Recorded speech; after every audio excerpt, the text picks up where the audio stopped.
जय श्री श्याम सभी दर्शकों को। श्री श्याम छवि मंडल द्वारा प्रत्येक वर्ष कन्याओं का विवाह एवं श्याम वंदना महोत्सव लगातार जारी है। इस बार भी 15 जोड़ों का सामूहिक विवाह है और श्री श्याम वंदना महोत्सव है। हमारे साथ में प्रसिद्ध समाज सेवी विष्णुदत्त सिंगल जी हैं और जो कि संस्थापक सदस्य रहे हैं श्री श्याम छवि मंडल के, तो उनसे बात करेंगे। सर, क्या कार्यक्रम है, थोड़ा इस बारे में बताएं। जैसा कि हर साल हम मनाते हैं, श्याम छवि मंडल के तत्वाधान में गरीब कन्याओं की शादियों का प्रावधान होता है। इसमें हम इसको 21 शादियों तक लेके गए थे, लेकिन कोरोना का व्यवधान गिरने के बाद अब दोबारा इसको शुरू किया गया 2 साल के बाद। तो अब इस साल 15 गरीब कन्याओं की शादी का प्रावधान है। इसमें श्याम छवि मंडल 25 साल से क्षेत्र में कार्यरत है। पहले हम श्याम बाबा का जागरण करते थे, गुणगान करते थे इसका। अभी उसके बाद ये हमारी संस्था ने ये निर्णय लिया भी इसके बाद कुछ समाज के लिए कुछ रचनात्मक काम किए जाएं। तो उसके लिए हमने फिर ये गरीब कन्याओं की शादियों का प्रयोजन किया। इसके लिए हमने जो कि हमारे जो मंडल के सारे जो सदस्य हैं, सारे तन मन धन से लगे रहते हैं इसमें हमें एक हमारी इस शादी को जो प्रावधान है इसका करने का, इसकी एक प्रक्रिया बनाई जाती है हमारे पास भाई। जैसे जो भी हमारे पास उसका रजिस्ट्रेशन किया जाता है। पहले गरीब कन्याओं जो है तो अपनी लड़की की करने का इच्छुक है, तो रिश्ता तो उन्होंने अपना आप तय करना होता है। हम उसकी व्यवस्था करते हैं, उस प्रोग्राम को जो करने की जो शादी की जो व्यवस्था है उसकी व्यवस्था करते हैं। तो उसमें एक प्रक्रिया अपनाई जाती है। पहले जो भी इच्छुक शादी के इच्छुक है उनका रजिस्ट्रेशन किया जाता है, हम रजिस्ट्रेशन करते हैं। उसके बाद एक हमारी टीम होती है। हर टीम वहाँ पे उसके घर पे जाके उसकी इंक्वायरी करती है भाई ये रिलायबल बंदे हैं या ये नहीं है रिलायबल, इसी जो हम जो काम करने जा रहे हैं ये रिलायबल है नहीं है जी। उसके बाद आस पड़ोस से हम उसकी इंक्वायरी करते हैं और हमारी टीम है पूरी उसकी सूचना लेके हमें देती है। उसके बाद जितने भी हमारे पास जितने रजिस्ट्रेशन होते हैं उनमें से हम जितने हमारे को करना होता है उसमें हम 15 जोड़ों का, इस साल 15 जोड़ों का प्रावधान है, तो 15 जोड़ों का उसमें सिकाई कर लेते हैं। और उसके बाद श्याम छवि मंडल के तत्वाधान में इसको पूरा संपूर्ण किया जाता है। उसमें जैसे भी एक प्रक्रिया है, एक सामूहिक प्रक्रिया होती है। जैसे बारात का निकालना, घोड़ी के बारात का कोई हिंदू रीति रिवाज से पूरी विधि विधान से उनकी शादियाँ होती है। उसके बाद जैसे हम बारात निकालते हैं, घोड़ियों के ऊपर दूल्हा आता है। उसके बाद दूल्हे को जो वहाँ पे गेट पे जो हमारा पंडाल होता है उसमें होता है, और उसकी एक अलग अलग सबकी बेदियाँ अलग अलग होती हैं जिसमें फेरे डाले जाते हैं। और सबका जो भी मंडल की तरफ से निश्चित होता है, जो हम उसका जरूरत की चीज़ें हैं उसको उस घर को परिवार को देते हैं ताकि वो अपनी गृहस्थी बिता सके। उसमें एक प्रक्रिया अपनाई जाती है। उस प्रक्रिया के तत्वाधान में वो हमारा सारा काम पूरा होता है। और एक दिन पहले शादियों का प्रोग्राम होता है, अगले दिन श्याम बाबा का जागरण होता है। जैसा कि अब के इस साल का जो प्रावधान है 18 तारीख का हमारा 15 जोड़ों का विवाह का प्रावधान है, और 19 तारीख को शाम को सेठ सांवरिया टेंट जापानी पार्क में ये सारा प्रोग्राम वहाँ पे किया जाएगा।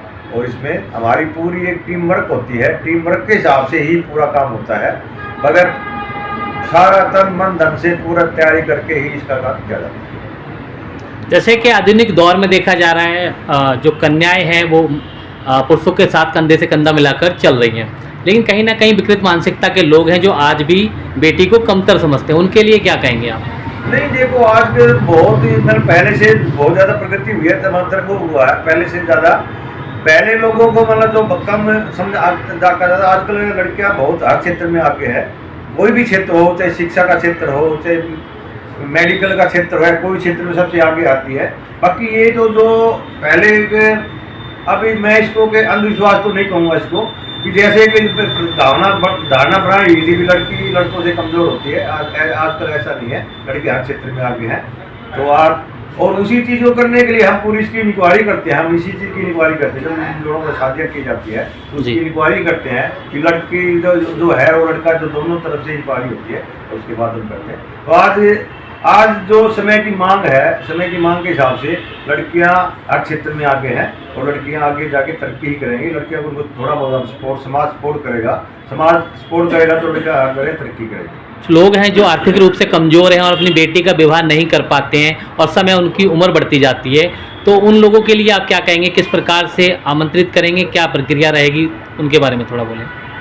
जैसा कि मैंने बताया, जैसे जी। उसी चीज़ के रूप में तो ये चीज़ें की वो आपसे जाती हैं। कैसे संपर्क कर सकते हैं, पहली प्रक्रिया क्या होती है? पहली प्रक्रिया हमारी क्या होती है, जैसे पहले हम उसका रजिस्ट्रेशन करते हैं। जी। प्रचार तो एक के दो के प्रचार हो जाता है, किसी जो भी जरूरतमंद मतलब कन्याओं की शादियों में जरूरतमंद आते हैं वो हमारे पास अपना प्रपोजल लेके आते हैं। हम बायोडाटा वगैरह लेते हैं, पहले सबसे पहले उसका आधार कार्ड वगैरह उसका लेते हैं। उसके बाद हम उसका रजिस्ट्रेशन करते हैं। रजिस्ट्रेशन में आधार कार्ड भी होता है, लड़के का भी लेते हैं हम, लड़की का भी लेते हैं। और उसके बाद हमारी एक टीम बनती है। वो टीम वहाँ पे जाके मतलब उसकी इंक्वायरी करके आती है, भाई ये लड़का जो एड्रेस तो उसके पास आधार कार्ड जो लिया, पैन कार्ड लिया है, उसकी इंक्वायरी करके आती है भी ये जो शादी के लायक जो ये प्रपोजल इन्होंने दिया है ये रिलायबल है, कहीं से भी है। उसके पास हम आस पास पड़ोस में भी उसकी इंक्वायरी करते हैं। और उसके बाद जैसा भी हो रहा है वो जाके रिपोर्ट हमारे मंडल में आगे करती है और उसमें डिसाइड किया जाता है। कोई बंदा जैसे रिलायबल नहीं लगता, हमें नहीं लगता है, तो हम उसको रिजेक्ट कर देते हैं, उसको हम इसमें शामिल नहीं करते हैं। उसके बाद जो प्रक्रिया समाज की या हमारे मंडल की बनाई जाती है, विधि विधान से जोड़ेगा, उसकी जोड़े की शादी कर दी जाती है।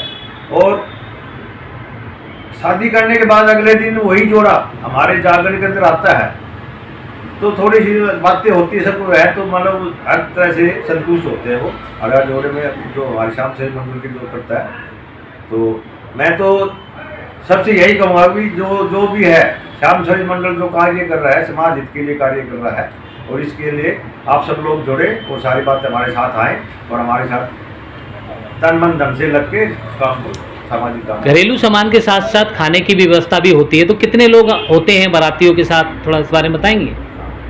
ऐसा होता है, देखो एक परंपरा, हिंदू परंपरा रही है जी। कि लड़की वाला भी अपने बराती लेके आता है, या लड़की वाले के भी आदमी होते हैं, तो हम उनको 50 कूपन देते हैं, एक जोड़े को 50 कूपन देते हैं उनको। जी। तो उसकी पहले जब जहाँ से बारात निकलती है तो लड़के वाला वहाँ अपने आदमी लेके आता है और कूपन के हिसाब से वो अपना नाश्ता करके वहाँ से बारात शुरू पड़ती है। लड़की वाला टेंट में अपने रिश्तेदारों को ले आता है, वहाँ पे उनका नाश्ता वास्ता किया जाता है। और उस नाश्ता जहाँ वहाँ पे एक ब्यूटी पार्लर का भी अरेंजमेंट हमने कर रखा है, लड़की की वहाँ पे बिल्कुल जो ब्यूटी पार्लर जो होती है, अब लड़के वहाँ से चल पड़ता है। तो उसको जो खाने के उसके बाद 50 जो कूपन दिए जाते हैं उनमें खाना पीने का अरेंजमेंट होता है, पूरा खाना होता है। खाने के बाद फेरे होते हैं, फेरों के बाद लड़कों का खाना होता है और उसके बाद विधि विधान से उनकी विदाई की जाती है। कहते हैं एक बेटी का कन्यादान करने से जीवन सार्थक होता है, और आप लोगों को बाबा की कृपा से इतना मौका मिलता है कि हर वर्ष लड़कियों को कन्यादान करते हैं, तो इस कैसा लगता है आपको? नहीं, हमें बहुत खुशी होती है जी। मतलब हमारा उत्साह दिन दूनी रात चौगुनी उत्साह बढ़ जाता है हमारा, जब जी। है कि हमारा सफल आयोजन होता है। हमने शुरू में इसको 5 लड़कियों से शुरू किया था। जी। 5 लड़कियों से जब हमारा और उत्साह बढ़ा, बाबा ने हमें शक्ति दी, साकार दी, उसके बाद 5 से हम 10 हुए, 11 हुए, 11 से फिर 15 की, 15 से फिर 21 की थी, 21 से फिर 30 और 31 तक उसको लेके गए थे। फिर बीच में वो कोरोना काल का जो विधान पड़ गया, उसके बाद उसको हमने वहाँ रोकना पड़ा उसको। दोबारा फिर 3 साल के बाद शुरू करके हमने 5 लड़कियों से शुरू की थी, 5 के बाद 10 और इस साल 15 जोड़ों का सामूहिक विवाह होगा और पूरी विधि विधान से हिंदू रीति रिवाज से विवाह होगा। जो भी मेरे को सुन रहे हैं या जो आप है, तो मैं उनसे मेरी अनुरोध है कि वो 18 तारीख को ये प्रोग्राम को देखें और उनको आप उसको मनोबल बढ़ेगा, उनका भी हमारा मंडल का मनोबल बढ़ेगा। 19 तारीख का जागरण है, आप सब लोग आइए और हम सब लोग जुड़िए। सिंघल साहब, अपना कीमती समय देने के लिए आपका बहुत बहुत आभार, और इतने बड़े नेक कार्य के लिए जो बाबा ने आप लोगों को चुना है, इसके लिए भी आप बहुत धन्यवाद के पात्र हैं। और इसी तरीके से तन मन धन से सेवा करते रहें और समाज जन कल्याण के लिए समर्पित रहें। आप और आपकी टीम को बहुत बहुत शुभकामनाएं, बहुत बहुत बधाई इस नेक कार्य के लिए। धन्यवाद सर। मैं आपका भी बहुत बहुत आभारी हूँ, धन्यवाद करता हूँ कि आपने हमें जो मेरे जो विचार थे जो हमें जागरण के श्याम सभी मंडल के प्रति आपने मेरी सुने, और मैं कह रहा हूँ आपकी बहुत ही धन्यवाद। क्या